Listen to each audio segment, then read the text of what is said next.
The theory known as the reincarnation trap suggests that life on Earth is inherently filled with suffering, and negative energy accumulated in souls is harvested by beings called archons, derived from the Greek term for rulers. According to this theory, archons deceive souls into reincarnating on Earth using various brainwashing tactics. They may present reincarnation as a means for intellectual and moral advancement, atonement for sins, or contributing to the greater good. This theory claims that archons disguise themselves as deceased loved ones or religious figures to persuade souls. Life reviews are also said to take place, where an individual's past actions are displayed, inducing guilt and a sense of missing out. Archons allegedly employ tactics such as temporarily placing souls in false heavens or hells that align with the individual's religious beliefs, reinforcing the idea of an afterlife and encouraging them to reincarnate. One common deception described in this theory involves a tunnel of light that erases the soul's memories and leads to its reincarnation, perpetuating the cycle. While mainstream scientific consensus does not support the idea of life after death, proponents of reincarnation point to evidence such as verified cases of children recalling past lives with specific details. Near-death experiences, NDEs, are also cited, where individuals often report witnessing a tunnel of light, encounters with loved ones or religious figures, and life reviews. The theory also touches on remote viewing, a CIA-developed technique for perceiving remote locations, which some argue provides evidence of a soul trap. Researchers from the Farsight Institute claim that remote viewers perceive souls being confused and entering a shocking tunnel of light, resulting in memory loss. Consciousness theory is another aspect discussed, proposing that consciousness exists outside the brain and is connected to magnetic fields and phenomena such as the Schumann resonance.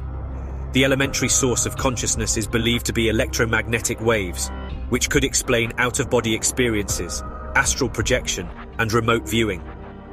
Authors like Robert Monroe and Valdemar Valerian have written extensively about the reincarnation trap and Earth being a prison planet, describing the manipulation of humanity by aliens, soul harvesting, and the potential dangers of reincarnation.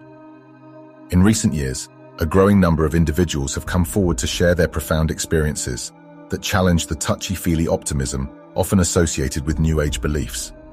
Through near-death experiences, NDEs, past life regressions, and deep trance sessions, many have encountered a stark reality that points to a darker truth. These accounts, coupled with historical texts like the Book of Revelations and the Tibetan Book of the Dead, shed light on a distressing concept. The Earth is an iron prison, a soul trap where suffering and deception prevail. Earth's reality, a world of suffering. One cannot ignore the harsh realities of life on Earth.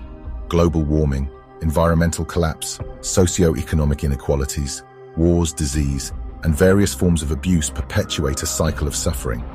These events manifest as a result of a world intentionally constructed by the archons to create maximum misery.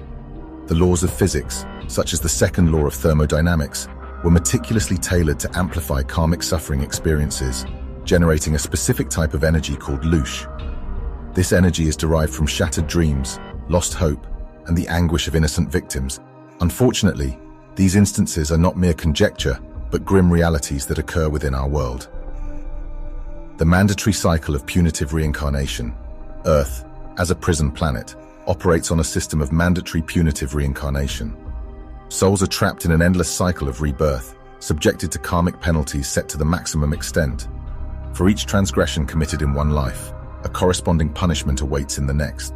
The design ensures that one's actions in a previous life lead to dire consequences in subsequent incarnations. The archons further enforce this cycle by wiping the memories of individuals, preventing them from comprehending the reasons behind their repeated suffering. The cycle of punishment and forgetfulness persists until the universe itself succumbs to a heat death, leaving souls trapped indefinitely. The deception of the light trap. Upon death, the soul is often drawn towards a warm and loving light. However, this light, often associated with positive afterlife experiences, can be deceiving. Instead of leading to a peaceful realm, it may serve as an entrance to another form of imprisonment, a prison camp, a famine-stricken land, or a destitute environment. Half of the world's population already lives in grinding poverty, facing hunger, war, disease, illiteracy, and premature death. For these individuals, escape seems impossible, and the prospects of health, peace, prosperity, and self-expression remain distant dreams. Some proponents of New Age ideologies argue that individuals choose their circumstances before birth, perceiving them as valuable soul lessons. However, the staggering reality of famine, holocausts, plagues, wars, and abuse experienced by billions of souls challenges the logic of this viewpoint. It is difficult to comprehend why anyone would willingly select such horrific conditions, particularly before reaching an age of understanding. Moreover, those who propagate the notion of soul lessons often hail from privileged backgrounds and share common cultural biases, which may influence their interpretations of past life regressions and NDEs. The concept of the earth as a soul trap, designed by the Archons to harvest suffering for their own sustenance, presents a disconcerting perspective on our existence. While proponents of New Age ideologies offer an alternative interpretation, the overwhelming evidence of widespread human suffering demands a critical examination of these beliefs and a re-evaluation of the notion that individuals willingly choose their circumstances for spiritual growth. The experiences of individuals who have endured immense hardships, such as the homeless and addicted, shed light on the flaws in the New Age model. It becomes evident that stretching logic to fit a predetermined narrative of soul lessons fails to address the profound inequalities and traumas that afflict countless souls. Considering the possibility of the assertions being accurate, one might wonder about the appropriate course of action. If the concept of Earth as a soul trap governed by malevolent individuals holds truth, how can we navigate it effectively? When you die, don't go into the light. How can we escape the trap? How do we ensure we don't come back to this prison of a planet ruled by evil psychopaths?